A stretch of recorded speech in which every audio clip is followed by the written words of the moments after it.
भारत मंडपम में AI impact summit शुरू है।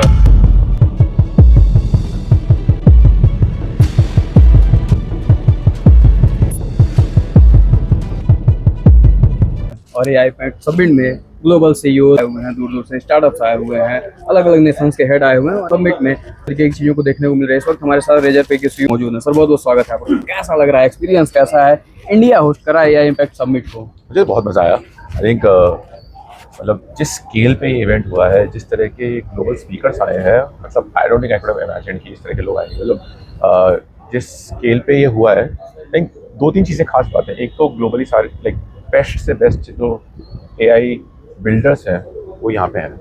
दूसरी चीज़ है जिस तरह का ऑडियंस यहाँ पे है, करीब 2.5 लाख अटेंडीज आए हैं जितना मैंने सुना है। एंड उस सब का मेजर एडवांटेज ये है कि उससे जो पॉजिटिविटी आ रही है एआई को लेके इकोसिस्टम में, कि एआई है वो हमारे लिए कुछ नया कर सकता है, हमारी लाइफ कुछ बेटर कर सकता है।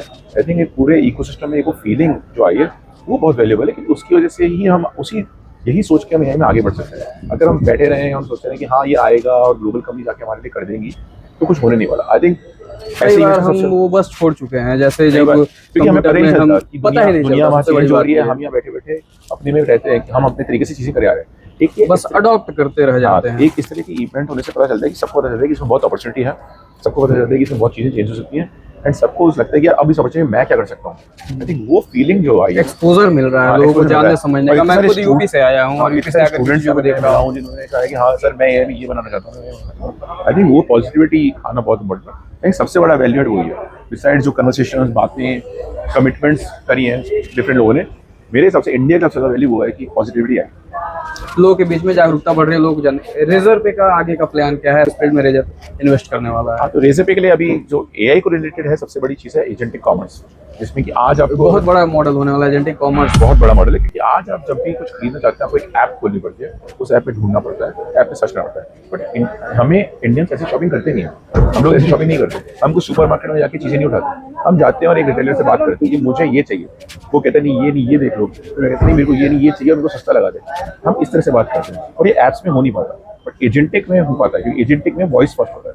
आप एक वॉइस में बात करते हो, आप अपनी भाषा में बात कर सकते हो, आप उससे पूछ सकते हो कि ये चाहिए, आप मल्टीलिंगुअल कर सकते हो, दूसरा असिस्टेंट कर सकते हो। आप कहोगे उसको मेरे को ये चाहिए, जैसे मेरे को दिल्ली जाना है, मेरे को फ्लाइट बता, उसने आपको ये फ्लाइट बताई, आप उससे बोल सकते हैं कि मेरे को इससे देखें इस तरह की फ्लाइट में जाना है, मेरे को सुबह नहीं शाम को जाना है। आप एक कन्वर्सेशन करके डिसाइड कर सकते हो आपको क्या चाहिए, और फिर आप कह सकते हो हाँ ये सही लग रहा है, मेरे लिए कर दे।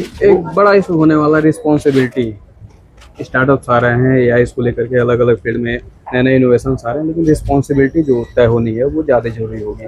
इसको लेकर के किस तरीके से एफर्ट करें और ग्लोबल लेवल पे हम पॉलिसीज कैसे अपने एग्जीक्यूट करें? तो देखिए, जब भी कोई नया टेक चेंज आता है, उस टेक चेंज के साथ उसके रिस्क भी आते हैं। इसलिए इंपॉर्टेंट है कि जो भी नए टेक चेंज को लेके आए हैं उन रिस्क को समझें और रिस्क के अराउंड कंट्रोल बनाएं। कंट्रोल क्या होता है? जैसे ट्रांसपेरेंसी, अगर मैं यूज कर रहा हूँ, अगर इसमें कुछ गलत हो सकता है, सही हो सकता है, मेरे को पता हो, ठीक है गलती हो सकती है आपके टूल से, बट आपको मेरे को पता होना चाहिए इसमें गलती वो पता होना चाहिए, वो एक एक्सक्लेमेशन लगा होना चाहिए। एक वो ट्रांसपेरेंसी सबसे इंपॉर्टेंट चीज़ है। और एआई टूल्स में ये सबसे ज़्यादा इंपॉर्टेंट है कि एआई टूल्स गलती करते हैं।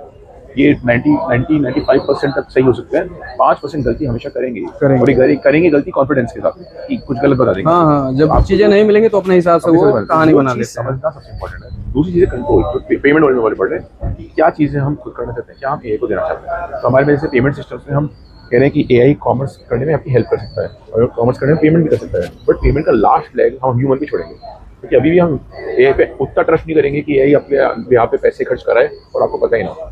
तो उस तरह का एक कंट्रोल सेकंड चीज़ होती है। थर्ड चीज़ होती है गवर्नेंस, कि किसकी रिस्पॉन्सिबिलिटी है। अगर कुछ गलत हुआ तो कौन जिम्मेदार है? रिस्पॉन्सिबल कौन? एआई डेवलपर, एआई एजेंट, वो मॉडल जिसने बनाया, यूएस में जिसने मॉडल बनाया वो रिस्पॉन्सिबल है, जिसने यहाँ पे लगाया वो रिस्पॉन्सिबल है, या फिर जो यूज कर रहा है वो रिस्पॉन्सिबल है, या फिर गवर्नमेंट रिस्पॉन्सिबल? वो लास्ट चीज़ है, और वो सबसे इंपॉर्टेंट चीज़ है कि रिस्पॉन्सिबिलिटी किसकी है।